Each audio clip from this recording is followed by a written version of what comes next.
Moving on from the previous video where we actually created our first app, we're now going to run that app in the Android or in an Android virtual device. Okay, as always, to start, we're going to go into the Android Developer Tools bundle folder, click into that, double click into Eclipse, and we're going to start Eclipse. Click OK to accept the default workspace and wait for it to load. We'll wait for Eclipse to finish initializing the project, and you'll know that that's finished once the screen's updated, as you can see now with the app.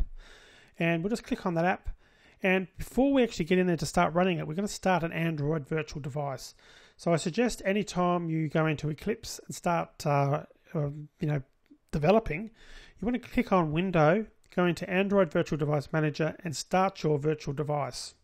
So I'm going to do that now. Start the device and basically leave it running. So I suggest you do that, just leave it running, because invariably if you're in a hurry, you want to do a quick bit of test. If you haven't got it running, you'll need to go through this process of starting, and it doesn't take long, but it's just a little bit annoying. So my workflow tends to be start Eclipse, immediately start the Android virtual device, and then I know it's in the background, I'm ready to go when I'm ready. So I'm going to click on start and start that now.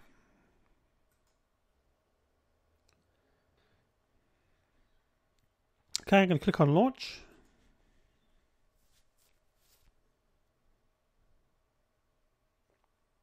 And as soon as I can, I'm going to close this down and go back to the main screen.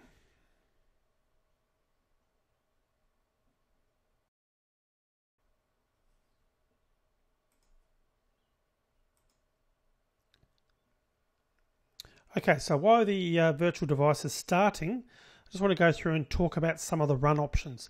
So the first time you go to run an app, a new app that you've set up in Eclipse, it'll probably come up and ask you some information. So I'm going to click on the run, go into the run menu and click on run. Now it asks you select a way to run my first app. So the reason it's asking this is, if you recall in earlier videos, I mentioned that Eclipse was built not just specifically for Android applications.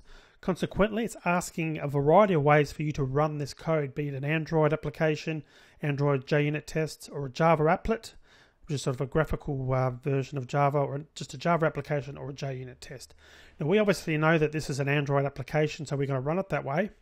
And what will happen is that choice will be remembered, and I'll show you how to edit that once we get to the next stage. But I'll just tab over and make sure our virtual device is running. Yes, that's now running, so that's good. So I'll go back to Eclipse, and we're going to select on Android application and click on OK. So down the bottom right hand corner, you can see it's launching my first app, building workspace, and what it is also doing then is transferring the application that it's created to the emulator, or to the also known as the Android virtual device. So if you go back there and have a look and unlock it, you can see our first app is now running. You can see my crude little icon, our name, my first app, and hello world, which was the default functionality that's built into that template when we created a new project. And I can click on back, and I can go into click OK there, and click on there to go into the settings, acknowledge that, and you can see our first app, my first app. You can see the little selection of the world and the crude little attempt at an icon I've got there, and obviously also the name as well. So you can see now that the application name maps to the little bit of, or the label that's under the icon. So that's really all there is to running it on an Android virtual device. But let's just swing back to Eclipse, because there's a few other things I want to show you. Now, first things first, the next time we go to run this, it's going to go straight in and run it. Now, I'm going to talk about Logcat shortly, but you notice that it didn't prompt us this time for any confirmation as to where to run that device. That can get annoying sometimes if you want to run it on a physical device and it's running it on the wrong device. Quite an easy thing to fix.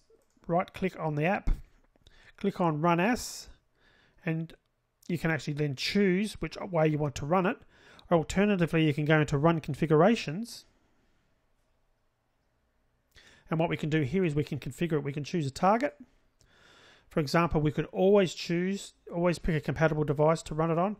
I like selecting always prompt to pick device.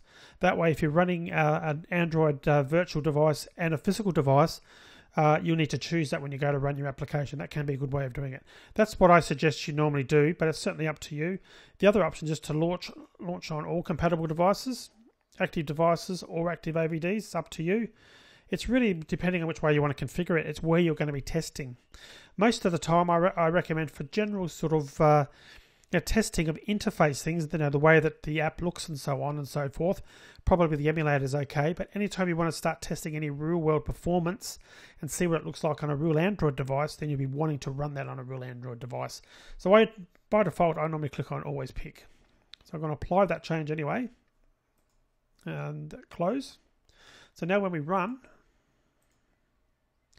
it's going to pop up with this screen. It's going to actually prompt you, where do you want to run this? And notice here it says select a device with minimum API level 16. If you recall that we set up the API level when we were creating the new project. So it's asking for something that actually wants to, that has that minimum level. And in actual fact, the application won't run if it's older than that. All right, so I think, there's one other thing I want to do before we finish the video, and that's talk about Logcat. And this is a way for you to really get some feedback from your application. And if there's any errors, something crashes, you'll get that feedback here in this spot. That's why I like using Logcat, but you will also get similar output when you actually use the console as well. So there's two options there for you to select, and we'll be talking more, and I'll be showing you more about that in future videos. Okay, so that's it. So next video, we're going to do essentially the same thing, but we're going to be running it on a physical Android device.